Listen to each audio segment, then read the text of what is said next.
Welcome back everyone to the third session of the first day of the Nature for Life Hub. This session is entitled Nature for Water, Nature Protection and Restoration for Local and National Water Security. Such a crucial topic that affects us all. We hope you enjoy.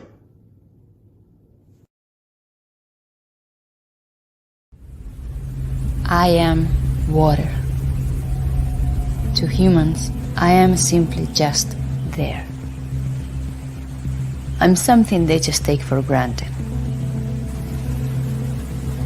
But there is only so much of me, and more of them every single day. I start as rain in the mountains, flow to the rivers and streams, and end up in the ocean. Then the cycle begins again.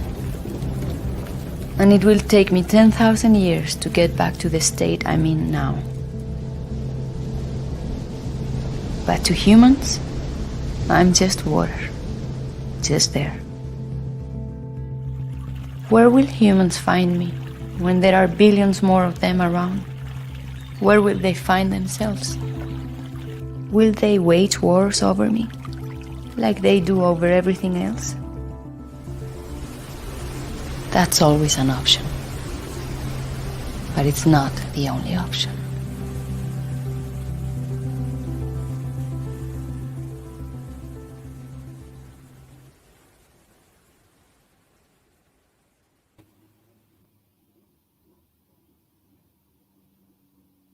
Hello there.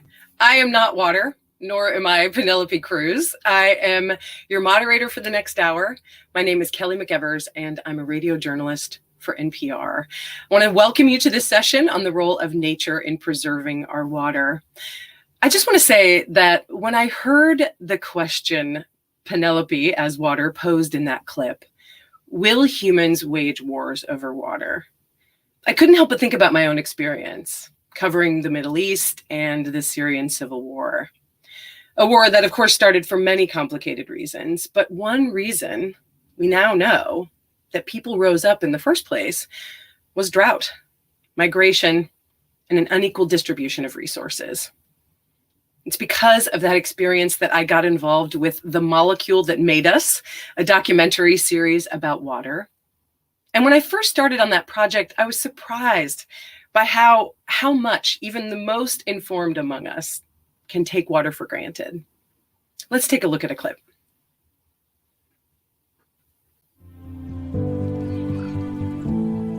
Our future is bound to water because of the intimate connection between life and the molecule that made us. On Earth, you have a paradise. You have water in the liquid form for 4 billion years. What is allowing for the water to remain on Earth? It's life. The take-home message here is that life is the key.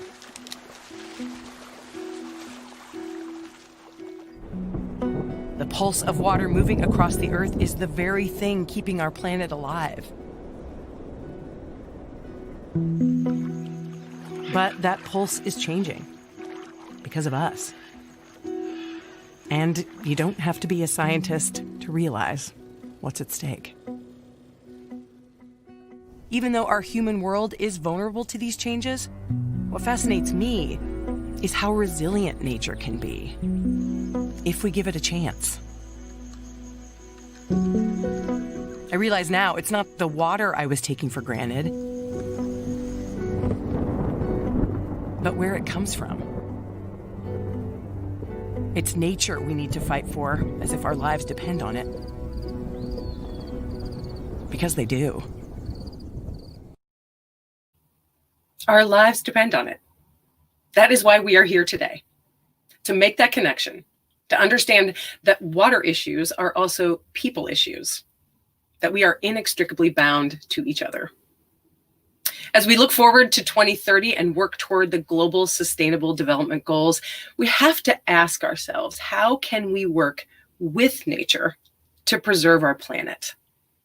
And one person who has committed her life to this in a way that you might not expect is Mina Ghoulie. She's an ultra marathoner and the CEO of Thirst. And here is her story. The last 4 years, I've run across some of the most extreme places in the world. From the deserts of Antarctica and the Atacama to the rivers of the Amazon and the Nile. I've put my body on the line for one reason: water. In Ghana, I watched as people dug water out of the soil with their hands, and kids drank contaminated water from the local river. I walked with women in India who carried huge, heavy containers 6 kilometers a day to fetch water. And in South Africa, I paused my run in a town that had run dry so that I could help deliver big plastic bottles of water to kids who'd skipped school so they could make sure they were home to receive it. I paddled across a river in Namibia, which had been so aggressively drained for grape and other crops that the locals feared it would dry up for the first time ever. And I ran all the way to the Aral Sea, a sea so shrunken it took me 5 whole days of running just to reach its shores. What I saw is an ecosystem in distress and a precious resource under threat. Water isn't someone else's problem. It's our problem too. Water goes into everything we use, we buy, and we consume, from the clothes we wear and the food we eat to the energy that goes into powering the iPhone I'm shooting this on. Just what I'm wearing today took more water to make than all the water I've drunk in my entire lifetime. Water is everything, but we treat it as if it's nothing, and that needs to change. Last year, I set out to run 100 marathons in 100 days. At Marathon 62, I broke my leg, and thousands of people from over 160 cities in more than 50 countries stepped up to take my place and to run for water. You know what they showed me? They showed me that we need to dream big. We need to act bold. And they showed me that individually we can make an impact, but that together we can change the world. Join us and take action on water today. And thank you so much to Mina for that inspiration. So here is how this Nature for Water session is going to go today. We're going to hear from people across a lot of different sectors. First, the public sector, then the private sector at the corporate level, and then we'll hear about community-based and local projects, which will then lead to a brief discussion with 3 experts in nature-based solutions for water security. We'll talk about what is working right now all over the world. And then I will hand the microphone over to a new moderator who will dig down and talk about exactly how we can invest in the nature and infrastructure that is needed. Okay, like I said, we're going to start with folks working in the public sector with 3 messages from Audrey Azoulay, the Director General of UNESCO, who will talk about the agency's eco-hydrology projects around the world, Henk Ovink, Special Envoy for Water and Minister of Infrastructure and Water in the Netherlands, who will talk about how mangroves saved Kuna City in Bangladesh during a cyclone and what it will take to make the SDGs a reality.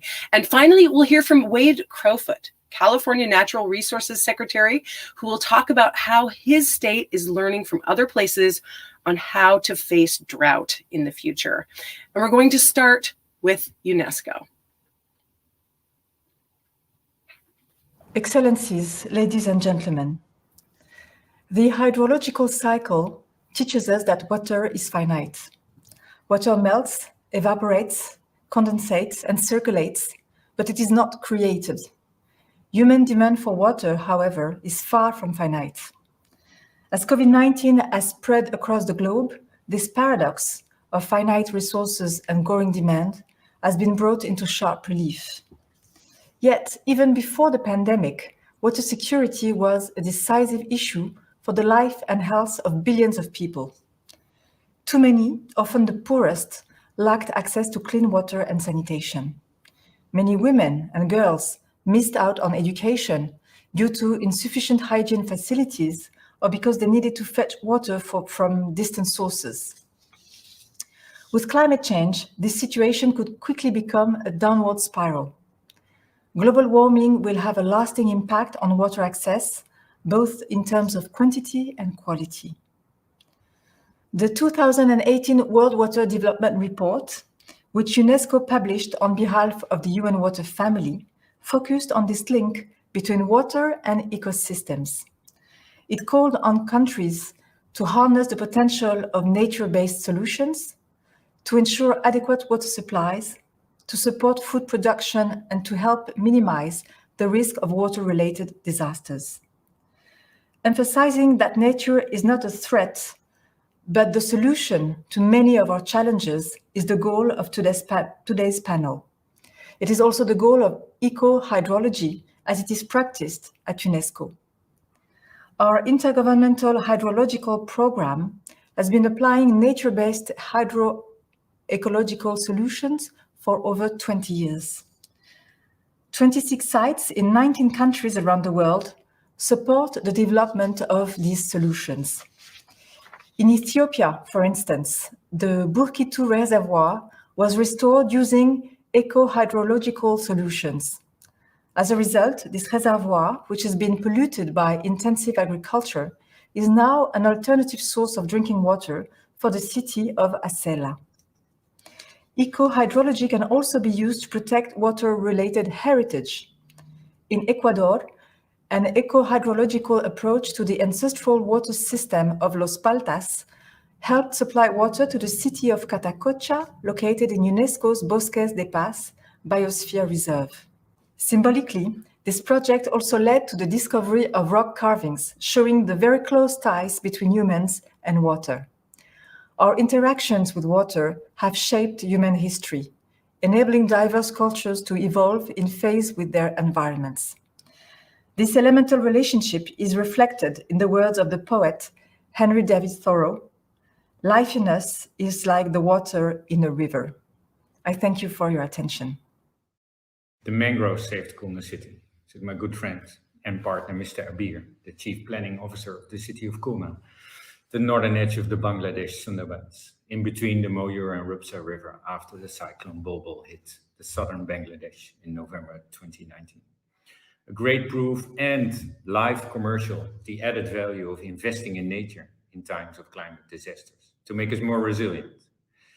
In 2015, we agreed as a world upon the 17 development goals, the SDGs, not to cherry pick from, but as a holistic, comprehensive agenda for sustainable development. Social, economic, cultural, and environmental challenges and opportunities are all interlinked. These interdependencies determine the way we live, can thrive, and must invest in. The mangroves and the Sundarbans are the living proof of these interdependencies and their resilient and sustainable capacity. We know in places already plagued by war, climate change, and poverty, the current pandemic, COVID-19, is the breaking point. It not only exposes how complex and interconnected our challenges are, it also reveals transcending solutions. Investing in water and sanitation and hygiene, WASH, is not only the first line of defense, it is the first step towards a sustainable recovery. With the current pandemic, our disconnect with our environment, our ecology, is exposed disastrously. Repairing that relationship is not enough. The SDG promise we put on the table in 2015 is non-negotiable. It is about all SDGs in their relationship. And it is by nature that we can learn, leapfrog, and replicate and scale our sustainability actions, addressing all of these 17 SDGs at once. For that, we need continuity, consistency, and commitment to make these sustainable actions happen. A safe place, a platform of collaboration, as well as best understanding from real knowledge, capacity, and talent.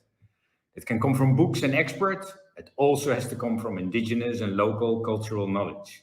Experience is as important as research, so we must continue to bring the diversity of talent together.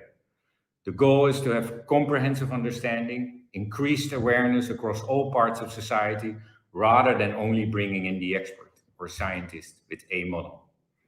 We must change course now, face the complexity of the challenges head on, and develop comprehensive solutions that add value across all needs, across all SDGs. finding ways for holistic business cases to validate these investments, including all stakeholders from day one, and collaboratively develop a more future-proof, added value type of investment that can rally people around. We lack that sustainable flow of investment. If we continue to replicate the past, we'll end up more vulnerable, more unequal, and more fragile than before. Our promises compete with outdated infrastructure investments. Our commitment is challenged by vested interest in past mechanisms. We need to accelerate and expand a robust pipeline of investment opportunities across the 2030 agenda. We must practice what we preach. Investing in water across this agenda is the added value enabler we so urgently need. So, let's build a robust blue and green pipeline of sustainable and transformative investment opportunities now and start to deliver on that promise. That can only happen by nature, and it is by nature that we can change course, can change the world, and deliver on the promise we made. Together we can. By nature for sure, we must. Thank you. I'm Wade Crowfoot, our California Natural Resources Secretary. First of all, I want to congratulate the organizations that have put together this Nature Hub and tell you how excited we are that California is able to participate in this UN Biodiversity Summit. California is a big state in so many ways. We are proud to be the 5th largest economy in the world. 100 million acres of landmass, about 40 million hectares, with several hundred river systems and 1,100 miles of coastline. Environmental sustainability is really part of who we are as Californians. And that sustainability is increasingly centered on climate resilience. Like many Mediterranean climates across the globe, we face a range of climate-driven impacts. Wildfire, of course, in the news in recent weeks, drought, flood, as a coastal state, sea level rise, and extreme heat.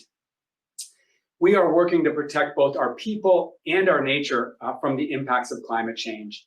I'm really glad of today's focus on water, just given how important water is to the ability of our communities to thrive, but also our natural places.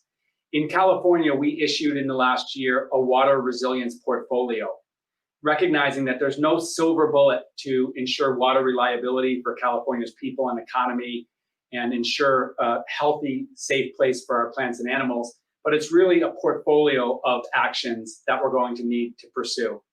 And in these actions, we have learned a ton from other parts of the world that have experienced drought, places like Australia, countries like Israel that have employed world-class water efficiency technologies and approaches.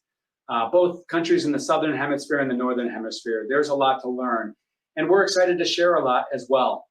In the last decade, we experienced the worst drought in modern history in the last several hundred years. And there were things we did right and things we've learned from. And moving forward, we are focused on ensuring that people and nature continue to thrive, even though our water systems are threatened by climate change. And in this work, we know there is significant value of working across jurisdictions, working across borders to learn from each other on what we need to do. And importantly, the role of non-governmental organizations, both holding us accountable on these topics, but also bringing creativity and new ideas and innovation to the work that we do. So Godspeed with the discussion here today. Thank you for the opportunity to participate, and we look forward to good things to come all together. Thanks so much to all our contributors. We want to move now to the private sector to hear about projects that are not just good for the planet, but that are also good for business. We'll hear from Elim Sritaba, Chief Sustainability Officer at Asia Pulp and Paper, who will talk about what the company is doing to conserve forest and peatland, and Eunice Heath, Corporate Director of Sustainability at Dow, who will talk about that company's nature-based projects. Here they are. Water is a vital resource for the pulp and paper industry, which relies on water in both forestry operation and manufacturing. That is why we believe an integrated long-term water management strategy is is critical to the industry. Water, forests, included peatlands, are interconnected and interdependent. Across our supply chain, APP has set aside more than 600,000 hectares of forest for conservation, of which 40% is on top of peatland. It is part of our 2013 forest conservation policy commitment to protect natural forests and implement best practice for managing peatlands.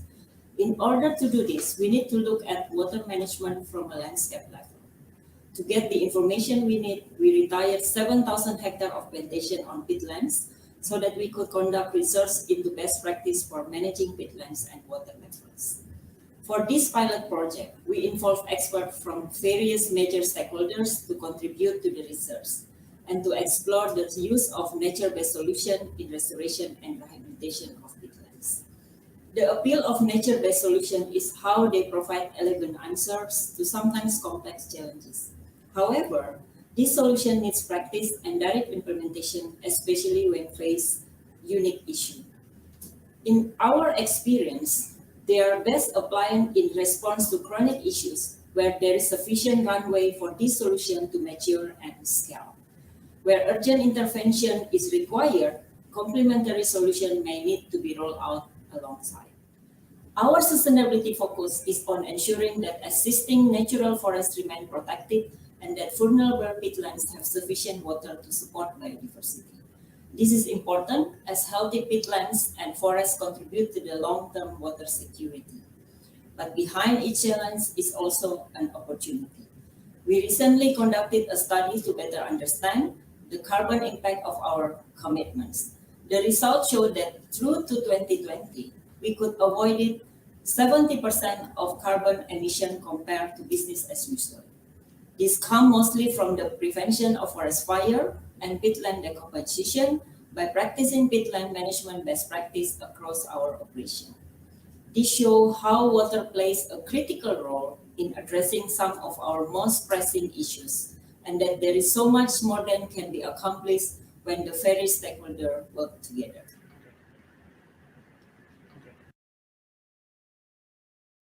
It is my pleasure to speak with you today about Dow's approach to nature-based solutions in our business decisions. Within our Dow 2025 sustainability goals, we have a goal focused on valuing nature. Through our efforts via the Value in Nature goal, we have demonstrated that there is indeed an inexplicable link between water and nature. The systems are integrated and has enabled the Dow team to deliver water security for local communities, nature, and for Dow operations. Dow has been exploring nature-based solutions since 2011 in partnership with the Nature Conservancy. We recognize the importance of water resilience. It is a critical element within our manufacturing processes. More importantly, we recognize it is a shared resource, and being net positive water in watersheds where we operate is a critical accomplishment if we are to be in business by 2050. This is about building business resilience. Our CEO, Jim Fitterling, signed the CEO Water Mandate Pledge, and we are a member of the Water Resilience Coalition. Dow is taking bold and audacious actions on climate protection. We have committed to be carbon neutral by 2050. Through the Value in Nature goal, Dow is committed to finding $1 billion by 2025 in business value from projects that are good for business and better for ecosystems, and that includes water, land, air, oceans, and a variety of plant and animal life. We have already delivered more than $500 million towards the $1 billion target, and I am so very proud of the Dow team around the world as we partner with the Nature Conservancy to change the mindset of the role of nature in our business decisions. Our internal research and project success confirms the business case for nature-based solutions, and especially tied to water, is clear. We have proven it within our fence line. Here are a couple of examples. Terneuzen is one of our manufacturing sites in the Netherlands. It is one of our largest sites in the world, and it's a growth location. The deliverable is reduce the reliance of any freshwater intake from the Biesbosch River by 2025. This project began in 1972, so our teams at the time did what they could. And now we're completing the effort with piloting a nature-based solution, a wetlands as a less costly means of a pretreatment of various Dow and non-Dow gray waters. Solutions require a long-term approach. It truly is a journey. Seadrift, Texas is another example. This was a flagship project of Seadrift tertiary wetlands. We have published a study that confirms an advanced technology delivering savings of $280 million over the life of the asset when compared to gray technology. More recently, we have reaped one more co-benefit not accounted for to date: flood protection. In recent hurricanes, the tertiary treatment wetlands came back quickly from salt intrusion while also greatly diminishing the floodwaters that reached our facility and associated damage. This is a prime example of building for one functionality, tertiary treatment of total suspended solids, and reaping co-benefits. We would like to use this forum as a means of sharing our projects. We are actively listening and open to opportunities beyond our fence line that bring benefit both to the watershed, nature, and inhabitants while improving our bottom line. We are all in. The business case is clear. Thank you. Hear from practitioners, people at the community level who are showing how nature can be a solution. We're going to start with another clip from the film, The Molecule That Made Us. During production of that documentary series, we were really interested in finding people around the world who are living solutions to the water crisis. And so we teamed up with Giulio Bucoletti. He's Chief Strategy Officer at the Nature Conservancy.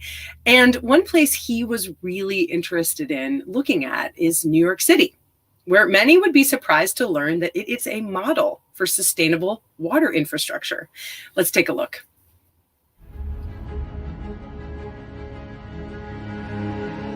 Looking for solutions, we came back to the US and we went to New York City. And we reconnected with Giulio Bucoletti, who wrote a seminal report for the World Economic Forum. In it, he calculated that 10 years from now, the world will need 40% more fresh water than it can supply. But Giulio thinks that if more people knew about New York's water story, they could avoid that grim fate. New York has a very particular experience, but one that I think holds the key to the solution to the water crisis for the whole world. I suspect most New Yorkers, assume that water just comes out of the tap. And yet behind that tap, there is one of the most sophisticated integrations of nature and water that has ever been seen on the planet.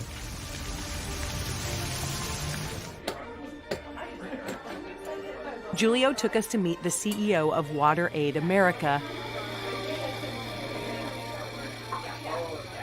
Serena Prabhasi. While Serena has worked on water issues all over the world, here in New York, she and her husband also own a coffee shop. She cares a lot about New York's water.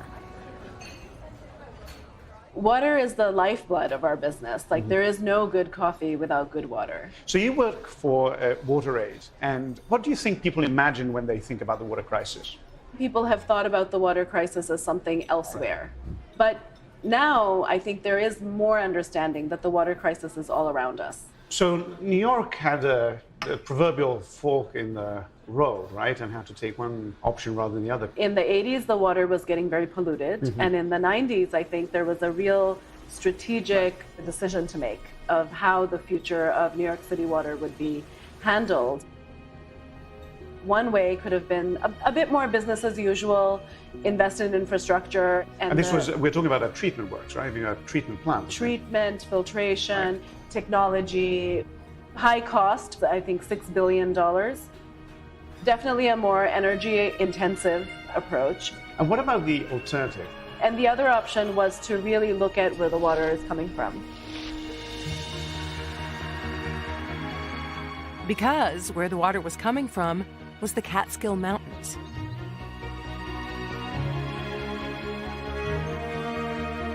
So instead of a new treatment plant, New Yorkers chose to invest in a nature reserve that doubles as a giant water farm.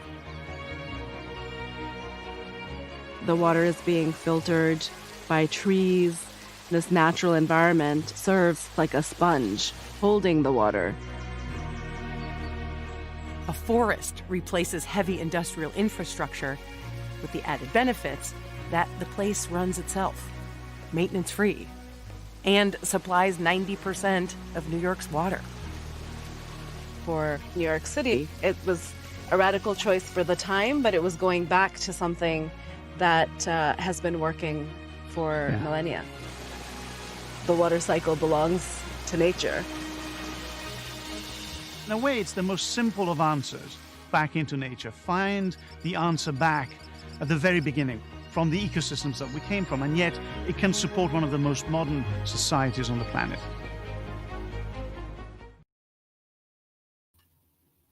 The water cycle belongs to nature. Those are words we need to remember as we go through the rest of today. Now we're going to look at another nature-based solution for water security, a community-based wetland project in northern Thailand. We're going to hear from Sirongpal Chattaruang. He's the chairperson of the Boon Riang Wetland Forest Conservation Group, which was a winner of the 2020 Equator Prize, and the group is a partner to the Recoft organization. Sirongpal's organization manages 483 hectares of forest in the Ing River Basin. And let's take a look at what he has to say.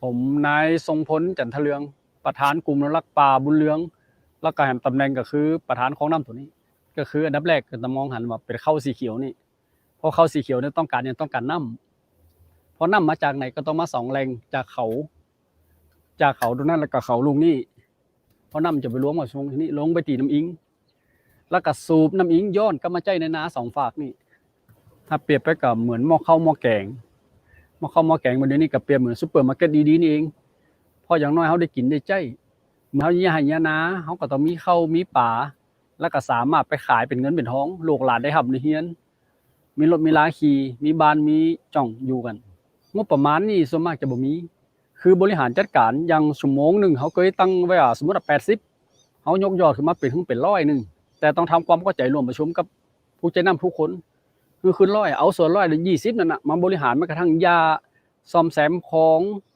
แล้วก็อันอย่างที่มันซึกหรอต้องใจเป็นเงินส่วนที่ว่า20 บาทส่วนต่างที่ว่าเขาคิดจากค่าไฟขึ้นไปก็มาจากเจ้าบ้านที่ใจนำมันต้องเชื่อมกันครับมันต้องประสานกันเข้าไว้ป่ามันต้องมีน้ำพอมีน้ำก็ต้องมาใจบริหารจัดการเขาจะบริหารจัดการจะได้เหมือนอย่างผมรักป่าผมก็ต้องบอกว่ามันมีคุณน้ำนะเพราะน้ำนั้นก็สามารถมาใจภาคนี้เขาสังเกตได้จากหน้าแล้งเดี๋ยวเขาบอกมีน้ำพอเขาบริหารจัดการกันว่าบอกว่าน้ำบ่สูบละบ่คือน้ำบ่สูบเขาสูบเฉพาะวันเขาก็เอามาจุนเจือกันนี้แต่ต้องแบ่งกันให้ได้ว่าบ่คือมีปัญหากันทำงานทุกอย่างก็มีอุปสรรคมั้งเนาะปัญหามีไว้แก้แต่เขาช่วยกันแก้ไขก็คือส่วนใหญ่ก็เป็นห้องว่าอย่างมันเหมือนหัวอกเดียวกันมันจะหูง่ายน้อยในการบริหารก็จะบอกป้อมมีอย่างยุ่งยากส่วนใหญ่เนี่ยมันต้องมีคำว่าโปร่งใสเสียสละเข้าไปเพิ่มในตัวนี้แล้วความเชื่อมั่นมันถึงจะตามมาก็เคยมีอันนี้อย่างผมนี่ก็อย่างสมมติว่าจะสูบน้ำหน้าแล้งเท่ากับ1ฤดูผมก็เคยมาเลี้ยงที่ศาลตัวนี้เจ้าที่เจ้าทางเหมือนเจ้าที่เจ้าทางที่เขาดูแลตรงนี้แล้วก็บอกช่วยเขาเรียกอะไรอย่าให้เครื่องอะไรมีอุปสรรคเลยในการทำงานพอถึงฤดูสมมติว่าไปถึงหน้าเราจะทำนาปังผมก็มาเลี้ยงอีกรอบนึงแต่วันเวลานี่จะกำหนดไม่ได้จะกำหนดก็ตอนที่ว่าสมมุติว่าเราจะเริ่มทำนาแล้วครับตอนนี้ช่วงเผชิญอยู่เขาสังเกตได้จากน้ำที่ว่าปกติทั่วไปน่ะตรงนี้มันจะมิดหัวเขาละน้ำตรงนี้นะที่เขาอยู่นะแต่วันนี้มันกำแห้งคอดอย่างนี้ปัญหาหนึ่งสาเหตุหนึ่งก็คือจากน้ำโขงที่ว่าถูกบริหารจัดการอ่ะมันน้ำตัวนี้มันไปไวไงพอไปไวปั๊บน้ำนี้ก็แห้งไวปัจจัย2ก็คือฟ้าฝนอากาศทางบนเนี่ยมันบ่เอื้ออำนวยจากที่มันแห้งแล้งปัญหาคือมันไฟแล้วที่เขาจะช่วยกันปัญหาเป็นความท้าทายตั้งนานท่านหญิงจะได้ที่อยากผมว่าอยากได้พืชชนิดใดที่สามารถเสริมรากเสริมอย่างแล้วไปเป็นแนวกันตะลิงกันอย่างเนี้ยพอมีก็แต่เขาเบาคอนกรีตนะคอนกรีตเบาก็คืออยากให้ช่วยกันเป็นห้องอย่างมีประชากรที่ว่าช่วยกันลักษณะนี้ขึ้นนักขึ้นไงจะได้เพิ่มนี่มันจะว่าเพิ่มเฉพาะประเทศไทยหรือเฉพาะบุญเรืองอยากจะเห็นทุกประเทศทุกทวีปทุกอย่างขึ้นไปขึ้นลักษณะนี้มันเกิดขึ้นนักที่สุดนะแล้วธรรมชาติแต่ละอย่างเปิดจากคืนน้ำกำหอเองด้วยจำเป็น One thing that really struck me about Sirongpal is how he refers to people in his community, including himself, as water users. And I thought, what an interesting way to think about it.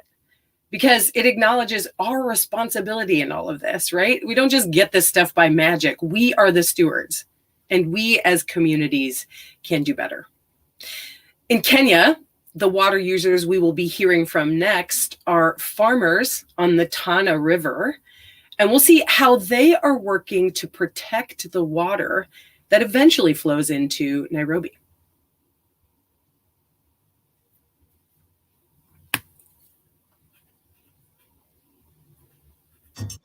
Touching the soil, I feel like I'm touching life. There's a delicate balance between soil and water for the 300,000 small-scale farmers growing coffee, tea, and bananas in Kenya's Tana River watershed. For decades, forests on steep hillsides have been slowly converted to agriculture. Reduced soil productivity from erosion and competition for space have forced farmers onto steeper and steeper slopes. Now, during the rainy season, soil is quickly washed into the Tana River, reducing the productivity of farmland and clogging water distribution and power generation facilities with sediment. But these issues don't remain in the watershed. The Tana River supplies drinking water to more than 9 million people, including 4 million people downstream in the capital city of Nairobi. With an unreliable water supply, many people are forced to buy jerry cans of water just to have enough to drink, cook, and wash. Water security will only become more challenging as climate change brings increasingly unpredictable rainfall and the city's population continues to climb. That's why the Nature Conservancy is bringing diverse partners together to solve these challenges through the Upper Tana Nairobi Water Fund.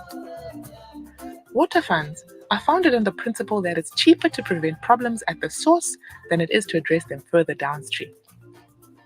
Urban water users invest in upstream watershed conservation for the benefit of farmers, businesses, and Kenyans throughout the region.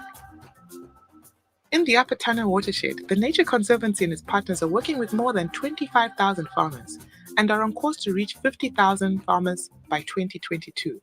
We are providing the skills, training, and resources they need to conserve water, reduce soil runoff, and improve productivity. The goal is to improve livelihoods, conserve habitat, and have more water flowing into Nairobi each day. Jane Kabugi, for instance, has learned how to dig trenches and plant napier grass to prevent soil runoff on her steep hillside farm. Stanley Kamenju has installed a system to collect and store rainwater for irrigation. Now he can grow and sell vegetables in the dry season when he can fetch a higher price. We can say now we are food secure using the water pumps given to us by TNC. So we are very grateful for that. We are very stable farmers now. Our lives have been transformed. While the Nairobi Water Fund is the first of its kind in Africa, it builds on the expertise Nature Conservancy scientists have gained from designing more than 40 water funds around the world. The Upper Tana Nairobi Water Fund can now serve as a model to leaders across the continent as they look for solutions to growing challenges such as water scarcity, population growth, and climate change.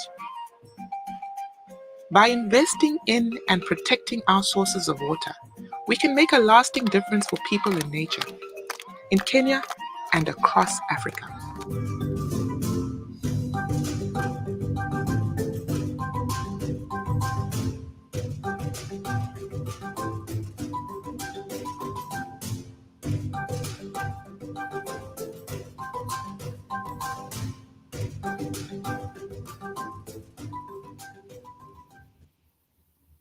Like you just heard from Kenya, it is more effective to fund and support projects at the source rather than wait for the problems to come downstream.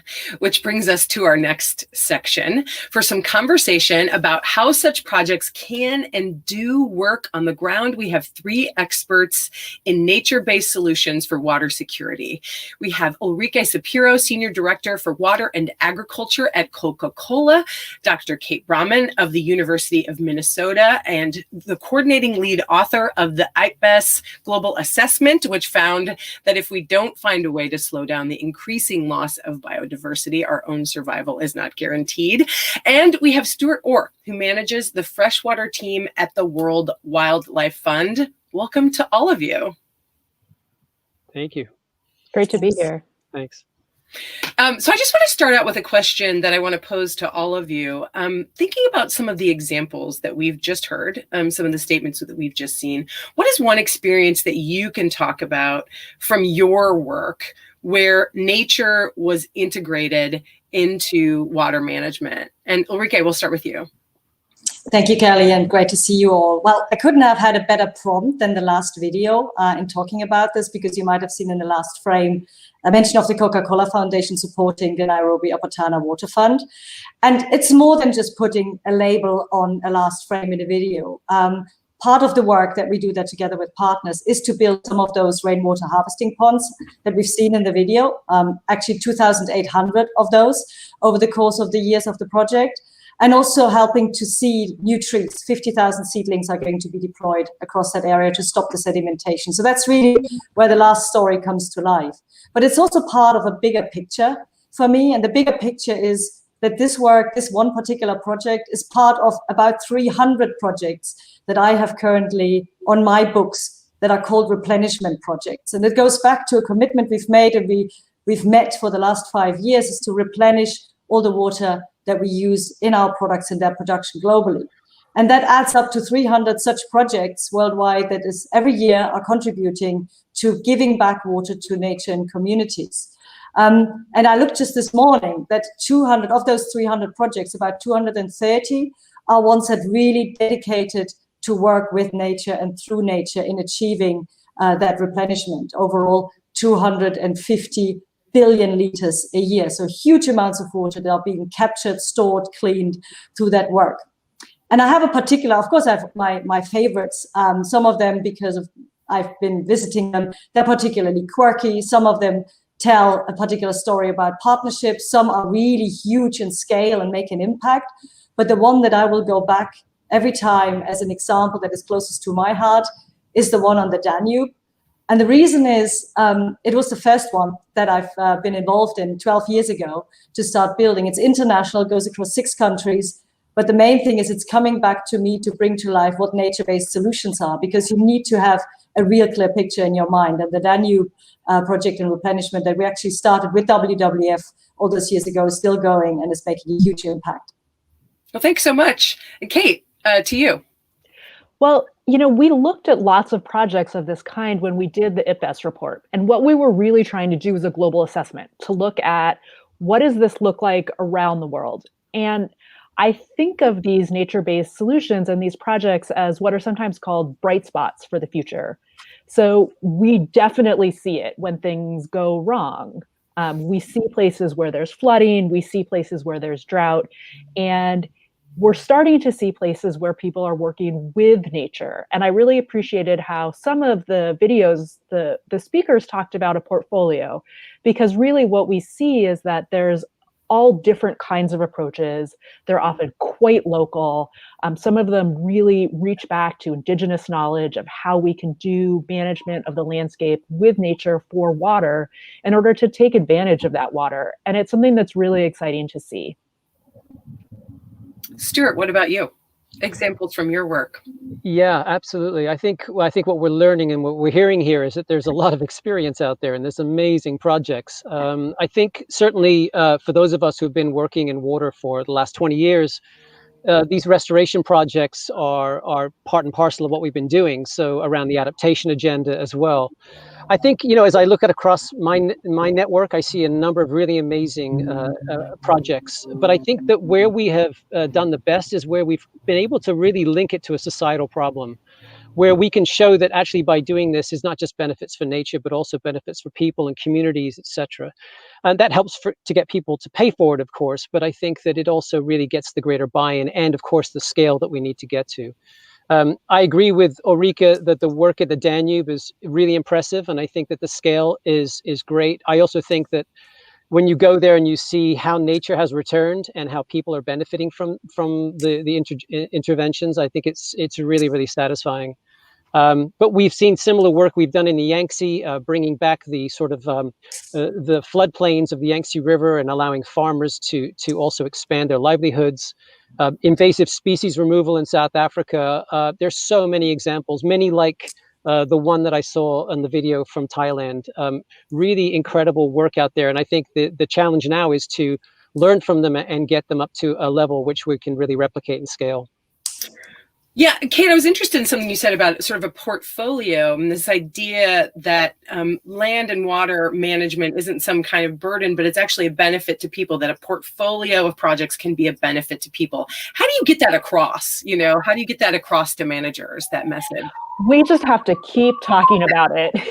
That's the biggest thing. And I think, you know, the examples, the kinds of projects that Ulrike and Stuart are talking about that we were seeing today are a key part of that. And one of the things that we're working on now is starting to get kind of the big database of scientific knowledge that can complement those stories so that we can really do both. So we know what kinds of impacts we can predict, and we also know that we're encouraging people to really try these things that aren't the ideas that a lot of our water engineers were trained up with, but are becoming things that people are really excited about.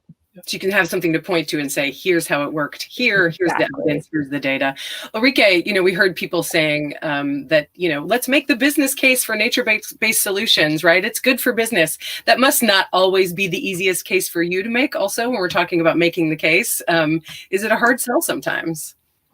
I'd say absolutely yes. And the first thing is, what on earth are nature-based solutions? If you want to get corporate or, you know, any non-expert into understanding what you're talking about, that's the first thing. You have to explain what you're talking about. I think Henk Oving also made the point in his video to say we are competing against, you know, things that came prior, and that includes terminology and language. And so one of my first challenges, I think, is of anyone trying to sell this in, is to make people understand what nature-based solutions are first. And secondly, how that connects to stuff that we've done before in the positive sense and how to build on that. And I think this year has been particularly interesting because the nature, climate, resilience, biodiversity, water agenda really has converged. And if you hear on one side, you have the Nature Conservancy and WWF really beating the drum about the loss of nature in really stark terms, Living Planet Report, but also the recent study of TNC. And on the other side, you have the World Economic Forum and lo and behold, McKinsey and PwC talking about the actual benefit of nature and the importance for business. I mean, I think World Economic Forum said $44 trillion of value depend on nature. And for companies like ours, it's agriculture and beverages are the two industries, the top of the top three that are most affected. So that brings it home. That really shows how important nature is. And if you then can link it back to the work we've already done in the space that we just talked about in terms of examples, replenishment examples, 300 projects every year that are actually building on this, then you're onto something. I think the one challenge, though, is still, and I know we're all working on this, is quantifying the benefits of this work for nature. Natural capital, how much is actually created? Lots going on and more to come in the next few years, and we're part of that together with TNC and WWF and others. So really looking forward to put real quantifiable numbers against the value of investing in nature, because then we can scale. Right. And Stuart, you know, are you part of beating that drum, you know, out there beating that drum and getting that message, and tell us how that's going? No, absolutely. I mean, I think what Ulrike is saying is right. I mean, I think the sphere of influence is really growing, right? I think that the companies, the financiers, the insurance companies are now getting involved in water issues and these issues because their assets are at risk. And I think that when you can talk about notions of drying and drowning assets, you can really build off that in very constructive ways. And I think in a perverse way, climate change also affords us a massive opportunity because climate doesn't respect borders and it breaks down the silos of the water sector. It makes everybody very equal in many ways. And I think it forces us all to take a more holistic approach and systemic approach to planning and really places, I think the message that Giulio was saying there, that basins and watersheds matter. Water doesn't come from a tap, it comes from ecosystems. And now we have this opportunity to tell that story. And I think all of these great examples are bringing the right people to the table. And I think, therefore, our ability to do, as Hank said, and leverage the larger money and to compete with the infrastructure budgets is becoming more real. I think also, Stuart, you know, building on that, I spent some time talking to water infrastructure engineers who actually said to me, we don't do land management, we put in pipes. And I think we're starting to understand that water infrastructure looks lots of different ways. It's not just pipes. It's not that we're going to get rid of those pipes, but that we can do a lot of other things.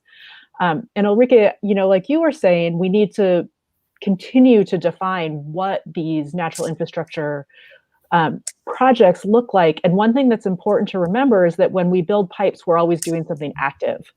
And a lot of times when we're talking about nature for water, we're talking about conserving what we have and not losing the pieces of nature and the ecosystems that are already working great.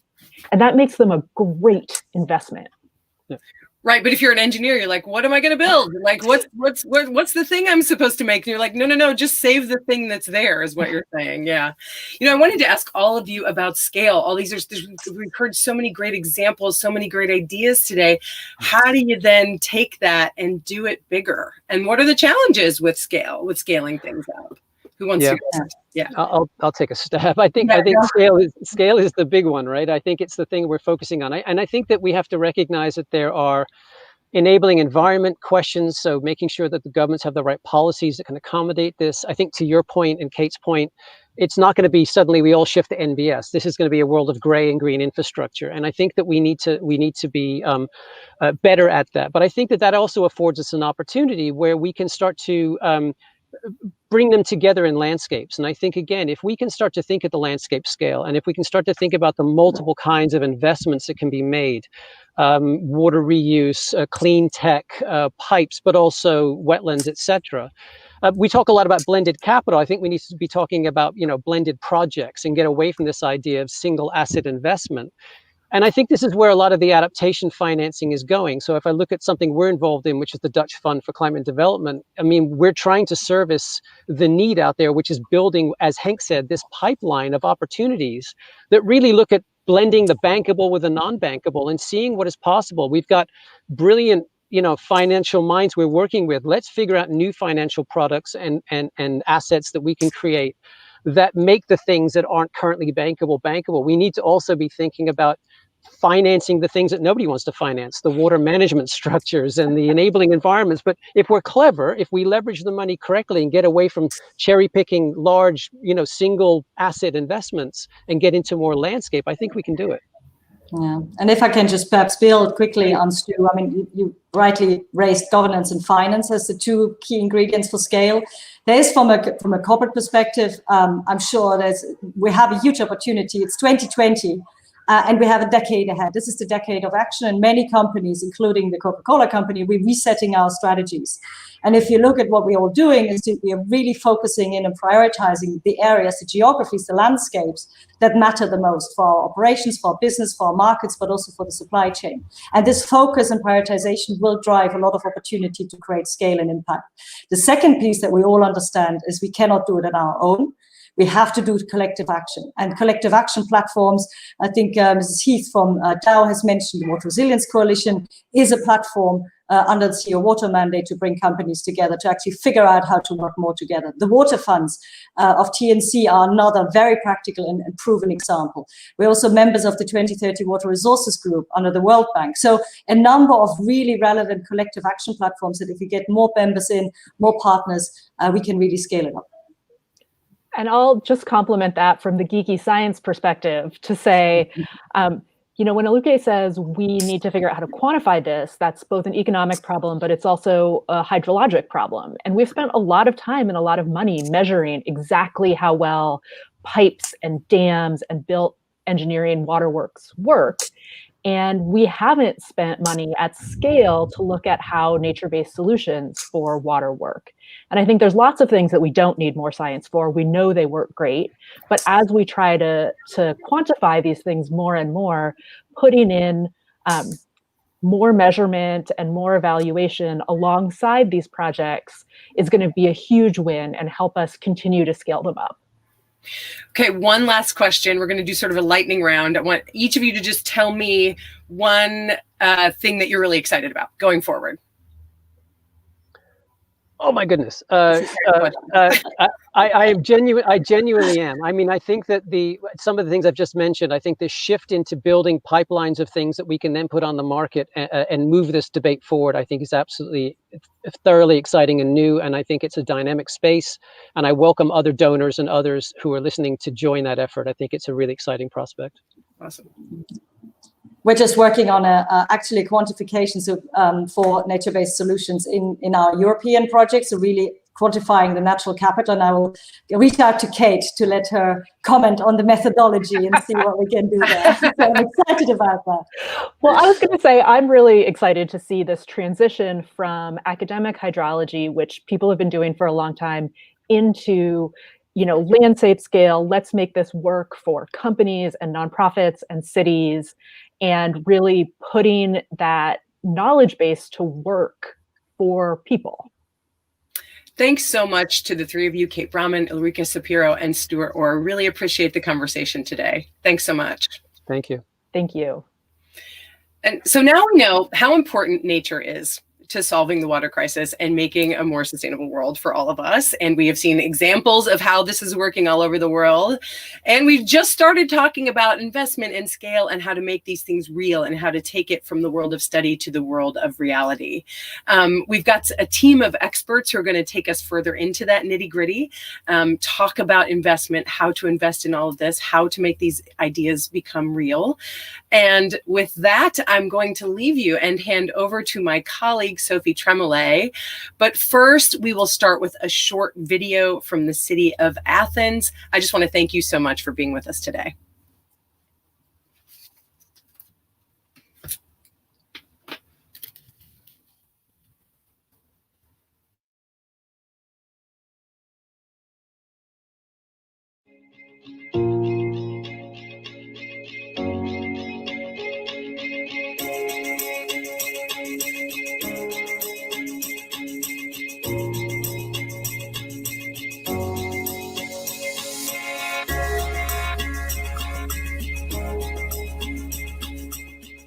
What we have done is that we have connected the resilience strategy of Athens together with the ITI, and we have created a series of instruments that will allow Athens to become a strong, resilient city in 2030. First of all, to take care of the infrastructure of the city, both in the center and in the neighborhoods. The second thing is to create jobs, so promoting tourism and local businesses. The third thing is, of course, climate change.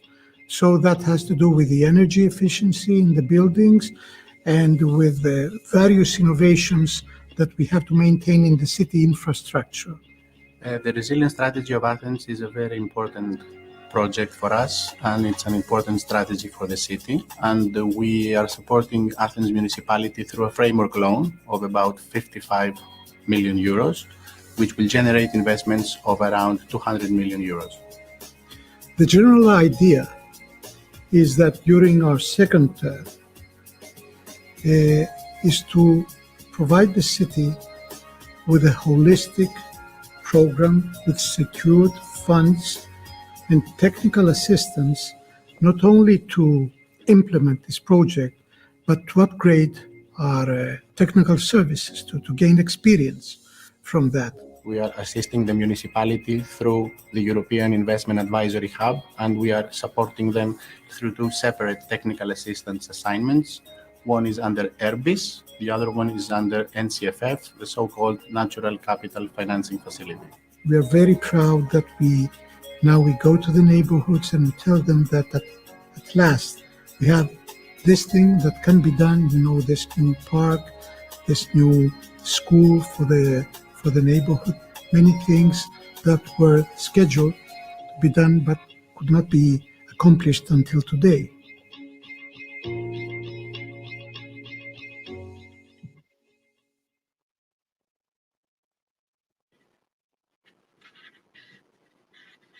Hello.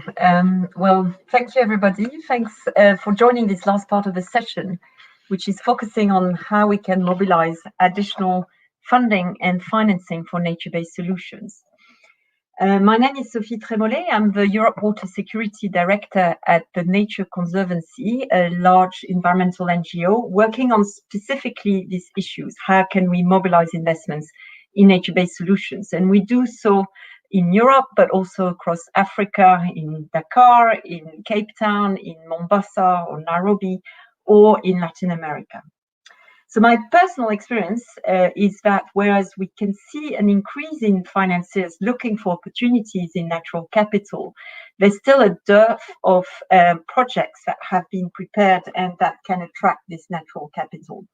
This is due to a lack of clear revenue streams and governance arrangements which enable these financiers to deploy their capital to nature. At the Nature Conservancy, therefore, we work at the interface between the water sector actors who know the needs and the sectoral needs and what needs to be done, and the financiers looking for such projects. We find that in order to mobilize financing for nature-based solutions, it's critical to demonstrate the value that these can provide. And this means that water users need to understand the role that investing in nature can play to protect, to restore, and to enhance the freshwater ecosystems so as to deliver water security for all water users that depend on them. So for this session, I'm pleased to welcome three eminent speakers who bring their points of view from both sides of the financing equation. We have two financiers, Jill Kleitz from the Agence Française de Développement and Stephen Hart from the European Investment Bank, from whom you've just heard the presentation of the Athens project.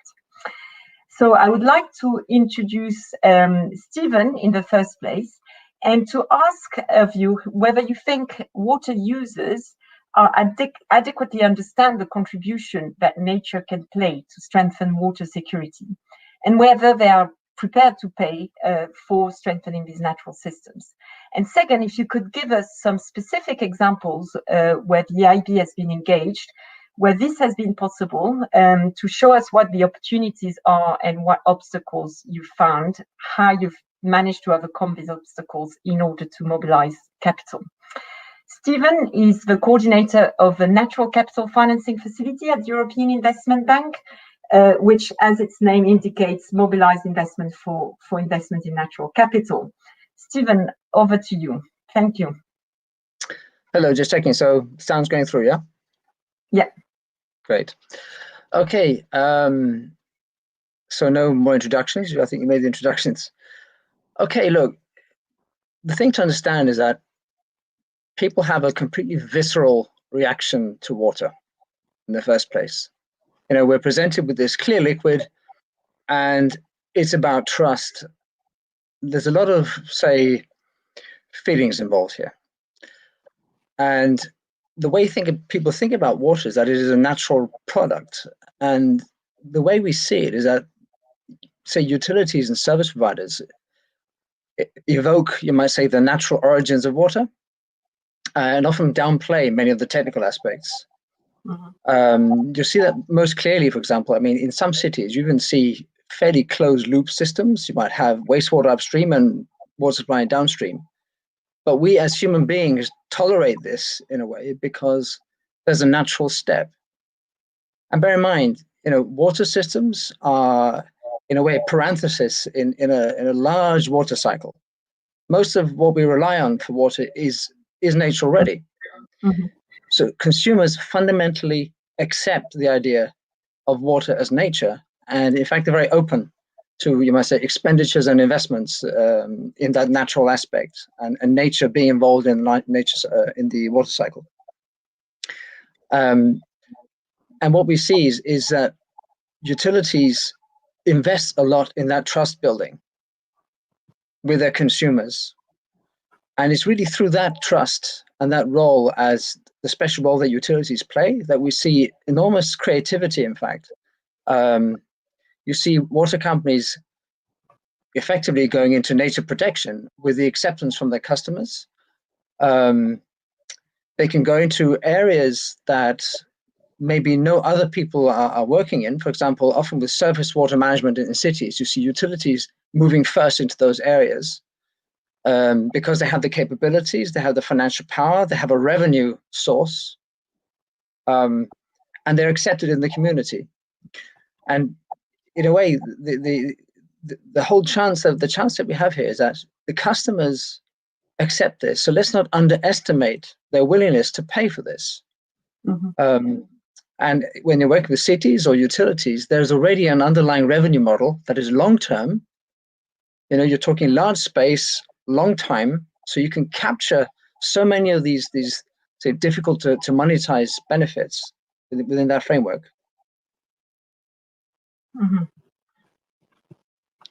Excellent. So, and could you talk to us about specific examples where either the natural capital financing facility or the European Investment Bank has been focusing?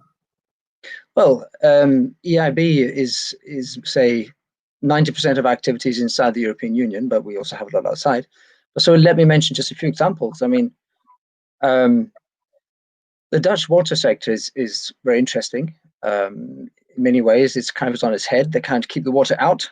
But the water companies, in fact, have a huge license to take on certain tasks. So they provide a very high quality, for example, higher than, say the mandatory or whatever WHO standards would suggest. They manage things like hardness or whatever.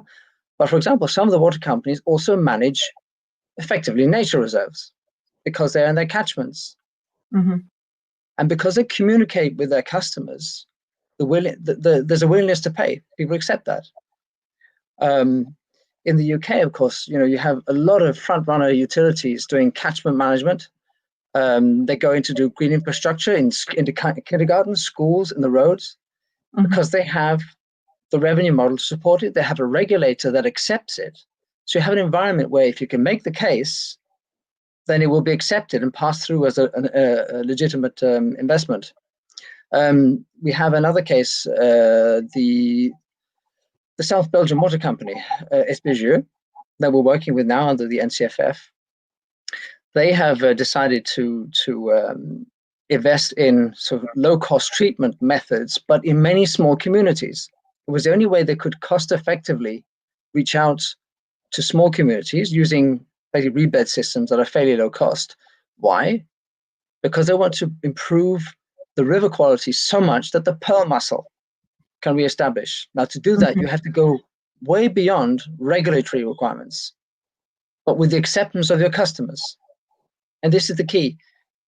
Let's not underestimate, actually, what people are willing to pay for here. Okay.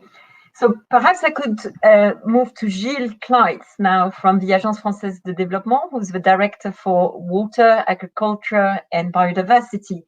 The Agence Française de Développement works mostly in Africa, or for 50% of its activities, and in other developing countries, so to speak. So what has been your experience, Gilles, with that willingness to pay for nature with customers of water utilities or any other entity to which you lend for water sector investments? Thank you, Sophie, and good evening, everyone. I think we all agree here tonight that nature is indeed the life insurance of humanity.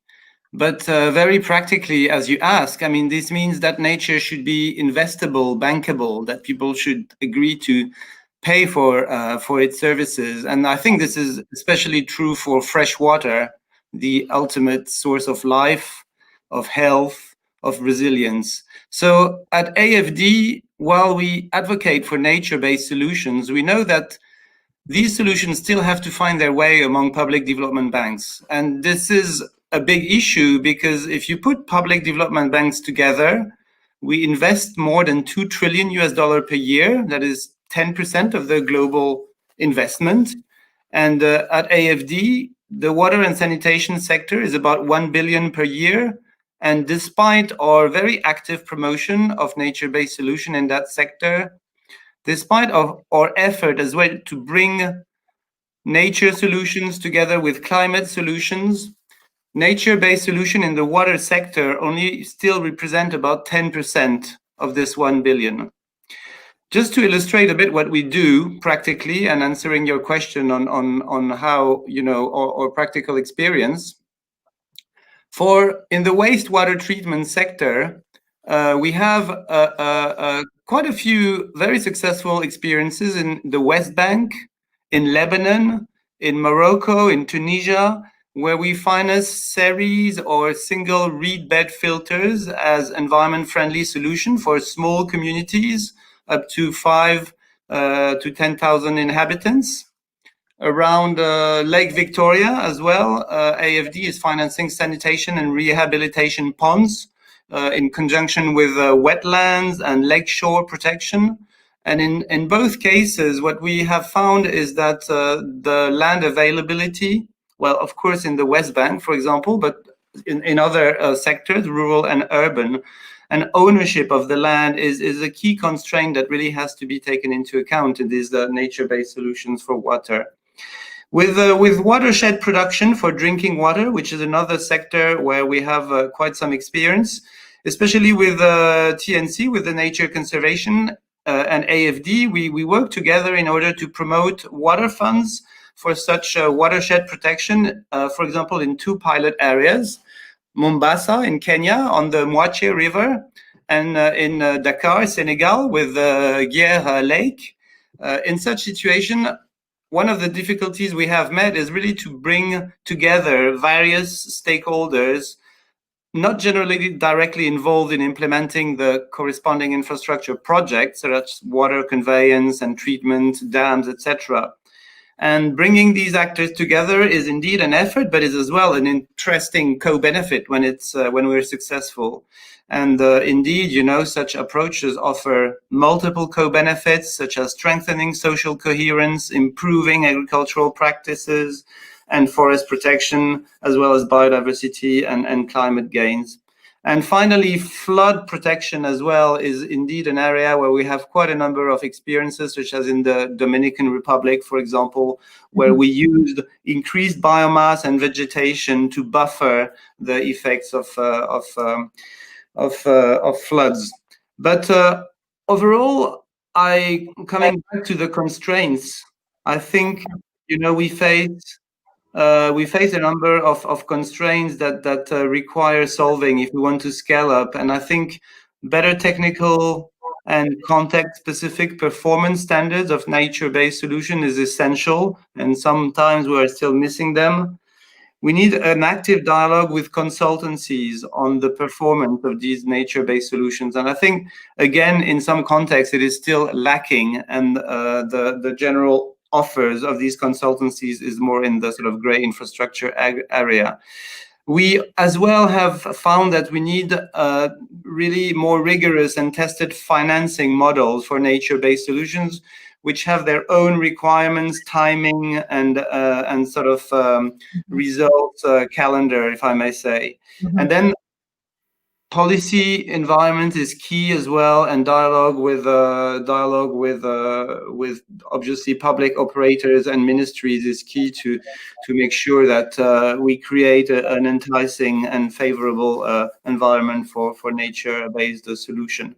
But all in all, we are still pretty much, in the belief that this is the way to go. That eventually cooperation between public and private banks, water operator, technical, environmental organization, and science is key to develop nature, especially in the water sector, for to its full recognition and potential as a worthy investment for society and for humanity in general.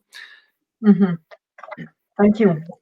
Thank you. Well, on the other side of the financing equation, we have the pleasure of having Xanthea Limburg who's councillor at the city of Cape Town. And Xanthea, if you could tell us a bit more about your experience as one of these stakeholders, critical stakeholder representative of the city, of investing in nature-based solutions to address the very serious water security issues that your city is facing. So if you can explain what you've been doing, and also in response to what we heard before, whether this is something that the city would consider borrowing for, or whether you would consider just assigning more resources from your own pockets to invest in those solutions, and from the pockets of your citizens. Xanthea, over to you. thank you, firstly, for the opportunity. Cape Town has, over the past few years, been in the grip of the most severe and protracted drought in the city's recorded history. And scientists has actually classified this as a 1 in 590-year event. 2 years ago, when the possibility of day zero for Cape Town was announced, dams supplying the city dropped to about 1/5 full before we started receiving some rainfall during the winter 2018 rainfall period. And through a combination of enormous efforts by residents to reduce water consumption, a range of interventions by the city administration, including intensive pressure management, the restructuring of our water tariffs and water augmentation projects, we managed to pull through the worst of it without ever having to actually turn off taps and implement the day zero scenario. Residents and business managed to reduce consumption by almost 60% in world record-breaking time, resulting in Cape Town being formally acknowledged by the World Water Association and recognized as the global water saving capital. And the lessons learned during this challenging time were incredibly valuable, and the city remains committed to ensuring that the momentum of these learnings are not lost, and it forms the foundation for our journey towards greater sustainability and resilience. And through the expertise and inputs from many stakeholders and partners, our water strategy was developed and approved by our City Council in May last year. And this is not only just a strategy document, but it represents a willingness to devote our time and energy to something we believe in, a promise and a firm decision to do something about mitigating the impact of what will essentially become future droughts. There are clearly set out timeframes and budgets within the strategy to ensure the necessary implementation. And the strategy articulates 5 commitments to our residents. 1, safe access to water and sanitation. 2, water use. 3, sufficient reliable water from diverse sources. 4, shared benefit from regional water resources. And 5, creating a water-sensitive city. There are 10 principles informing the city's water strategy, and for the purposes of today's panel discussion, and maybe what's more relevant, I'd like to touch on the 7th principle, which is working with nature. The natural environment within and beyond the urban area filters, stores, and transports water. And our strategy aims to support the protection of these natural environments as well as their integration with our built environment to enhance the function, beauty, and resilience of the region's water infrastructure and landscape. And one example highlighted within Cape Town's water strategy, which speaks to this principle, is the proactive protection and management of our catchments through invasive alien vegetation clearance. The city is committed to clearing invasive alien plants in the catchments of the major dams supplying Cape Town. This is something that we have been doing for many years, but after and during the drought, it is an investment that we will intensify. It is also the least costly means of increasing system yield. A number of the catchments, however, actually lie outside of the city's boundaries, and therefore the city is working closely with a range of external stakeholders and determining more flexible funding mechanisms to fund clearing efforts. The strategy is a long-term plan with very ambitious objectives as it aims to guide Cape Town towards becoming a water resilient city by 2030 and achieve a water-sensitive city status by 2040. Within Commitment 5, which is creating a water-sensitive city, we will be focusing also on creating livable waterways. Local water corridors within our city are still largely unlivable and unsafe.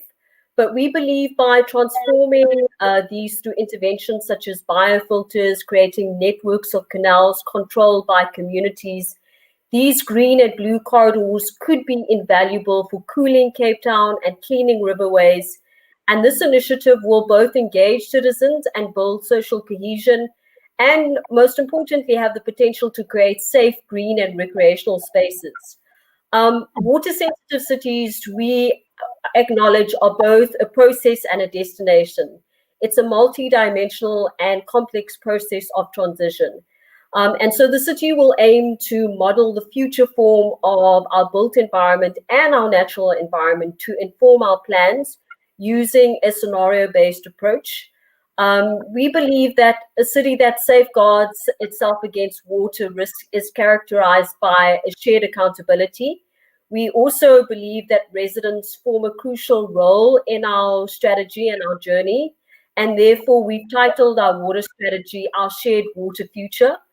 We know that the world is still watching Cape Town and probably quite keenly waiting to see how our lessons learned during the drought are going to be translated into action. We have achieved a lot and we're very proud of what we have achieved both prior to the drought and during the drought, but there is still a long way to go. And we would obviously be very interested in continuing to share our journey, where we are in our journey, because that is important in building global resilience, essentially. Mm-hmm. Thank you. Thank you, Santea. I'd like to go back perhaps and pick up on what Gilles mentioned about the challenges, the fact that, you know, despite the advocacy that has been made for NBS, it still represents a small portion of the total investments in water. And Stephen, the EIB has set up a dedicated facility to invest in natural capital. Could you tell us a bit more about what this facility does differently and how it's looking to influence the rest of the bank, you know, how it functions? Is it like a pilot? Is it sort of an advanced facility that can then develop practices for the rest of it, if you want? Well, at the outset, I mean, it was, I suppose, very much a facility that was a bit of a curiosity, you know, this nature-loving crowd inside a large organization dedicated to roads and bridges and so on and so on. But we kind of fought our way out of this corner and really tried to link up with the whole organization, actually. And what that really means is that we really kind of looked at ourselves and what's our strength as a financier, you know, and the geography that we have, is to try to develop this mainstreaming approach. Again, most of the players, say, in this space are cities, utilities, so they have rolling investment programs, as I mentioned before. Now, what that means is that you have an opportunity to engage. And take the example of the video, take Athens. Now, Athens, they had a planning document, this resilience strategy. What they didn't need from the outside was another plan. Mm-hmm. They really needed someone to take them all the way from the idea, the objective, to a design, and then through to implementation.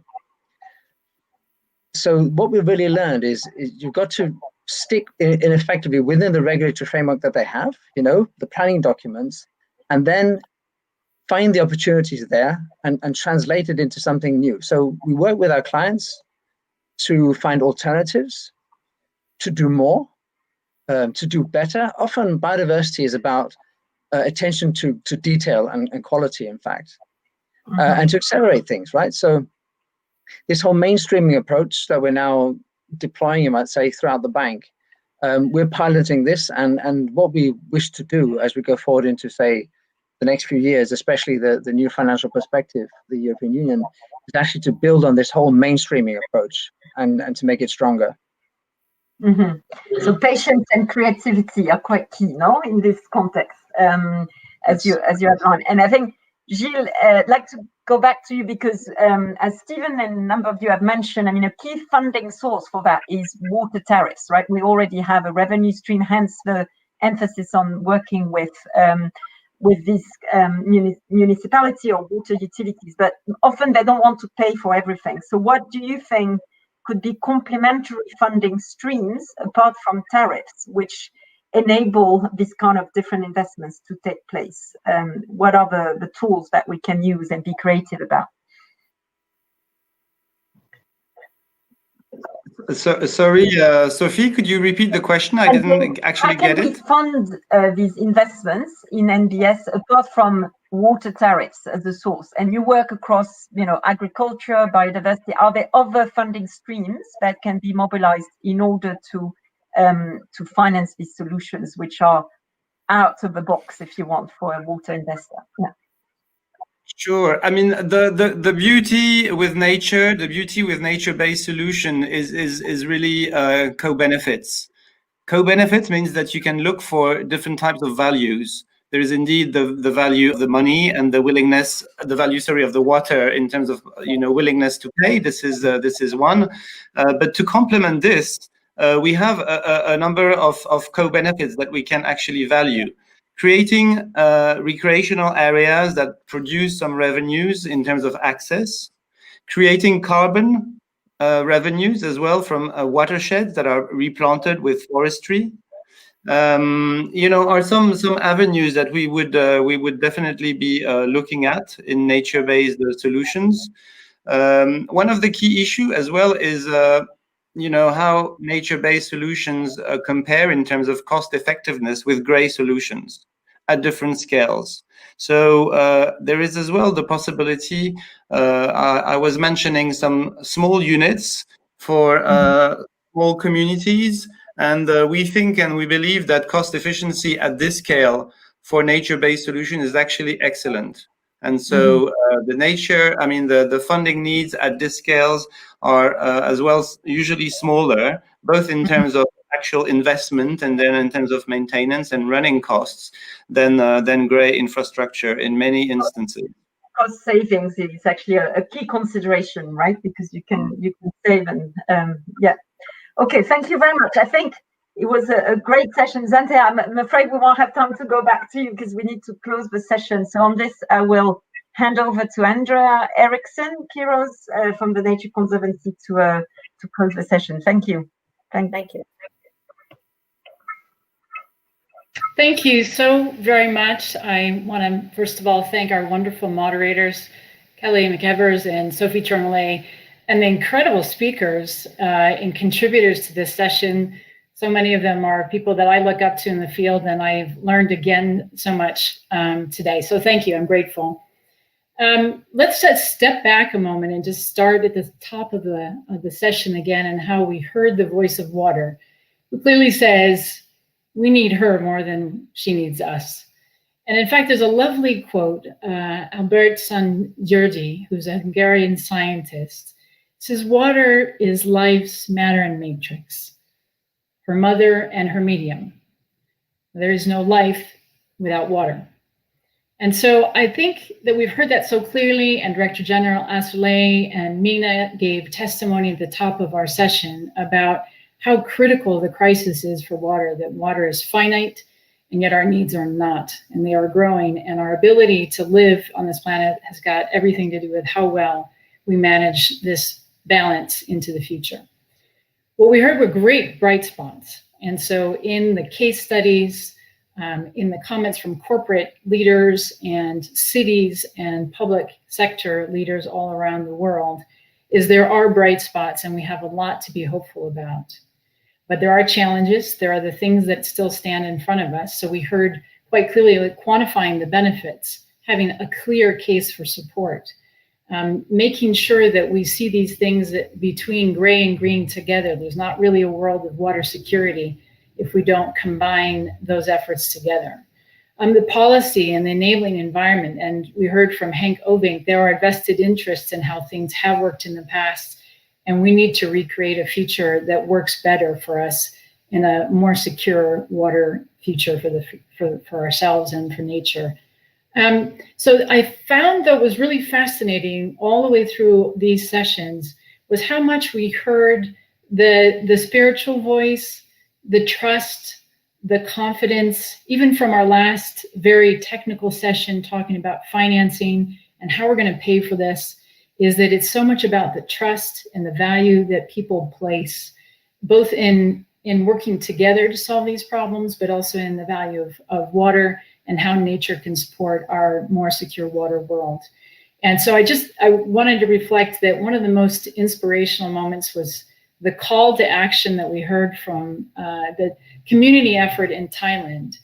And the end was about, well, what do you want to say to the world? And our gentleman on the ground there said, you know, we want to see that communities and continents around the world try these solutions, and nature will benefit us back. And I thought that was a lovely call to action for all of us. As we think of leaving this session, it's a day for sustainable development. I also want to thank UNDP and all the Nature for Hub partners who have put on a magnificent day with many days yet to come. We have a shared common goal for a better future.